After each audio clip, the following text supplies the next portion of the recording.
The night had started out like so many others in my quiet home in the suburbs of North Carolina.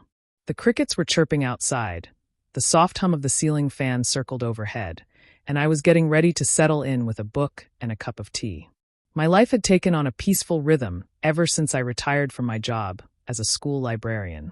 The days were filled with tending my small garden, catching up with old friends on the phone, and, most importantly, spending time with my family.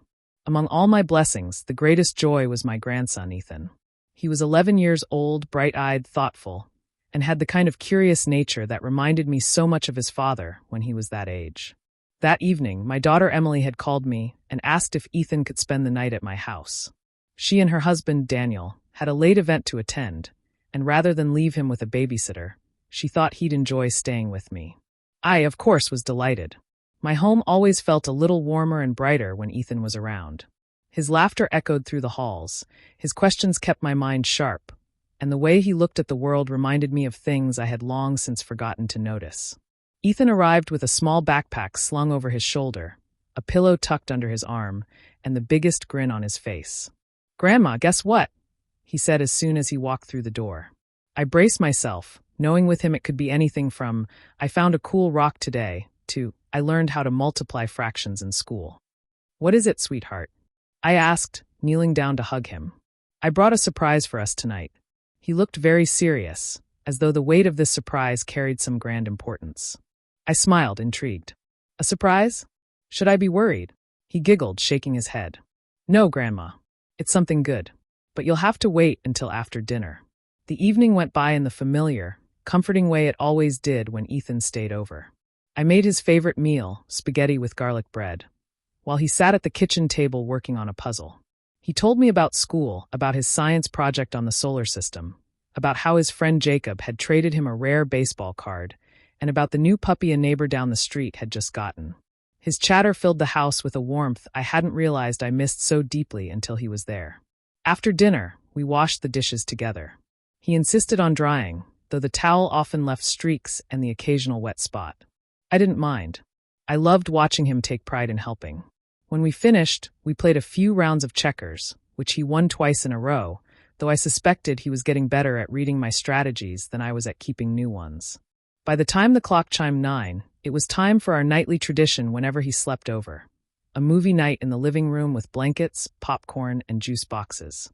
He chose a family comedy, and halfway through the movie, he snuggled close to me on the couch, his eyelids beginning to droop. I thought he would drift off, but instead, as the movie ended and the credits rolled, he sat up straighter and turned to me with that serious look again. "Grandma, it's time for the surprise," he whispered, almost conspiratorially. I chuckled softly. "All right then, what's this big surprise you've been keeping from me?" He dug into his backpack and pulled out a small notebook. It was worn, the cover bent, the edges frayed, and I could tell it had been well used. He held it with both hands, as though it was something precious. "I've been writing things down," he said. "Thoughts, stories, and stuff I feel. I wanted to read some to you tonight." I blinked, taken aback. At 11 years old, I hadn't expected something like this. "Oh, Ethan, that's wonderful. I'd love to hear what you've written." He opened the notebook carefully, as though it were a fragile treasure, and began to read aloud. His small voice, soft yet filled with conviction, filled the room as he shared pieces of his heart. Some entries were light-hearted. Stories about his friends, adventures on the playground, dreams of traveling to space.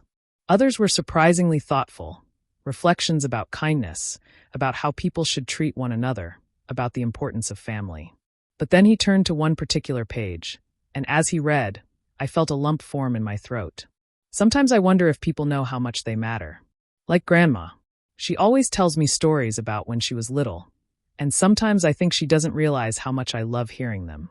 They make me feel like I belong to something bigger, like I'm part of her story, too. I hope she knows that even when I don't say it, I love her more than all the stars in the sky.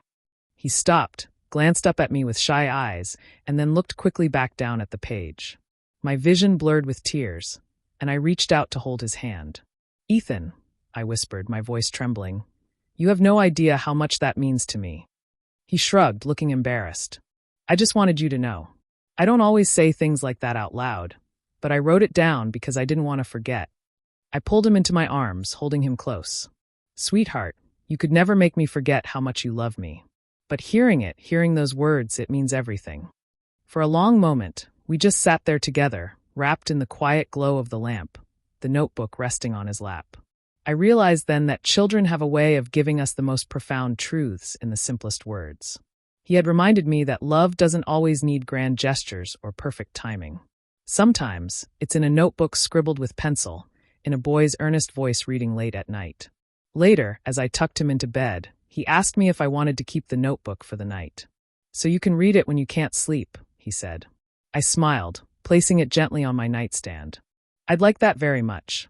That night, long after Ethan had fallen asleep, I sat in bed with the notebook open, reading through his words again and again.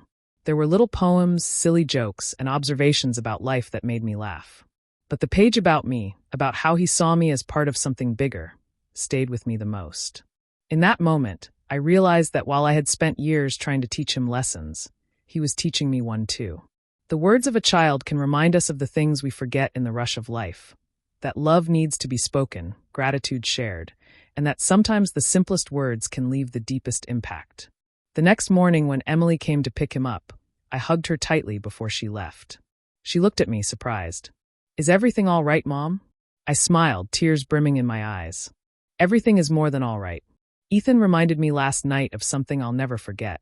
As they drove away, I held the notebook close to my heart. What my grandson had said that night left me utterly speechless.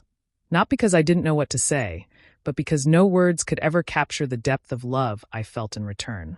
And from that night on, I made sure never to let too many days go by without telling the people I loved exactly how much they meant to me. Because if my grandson could do it at 11, then surely I could too.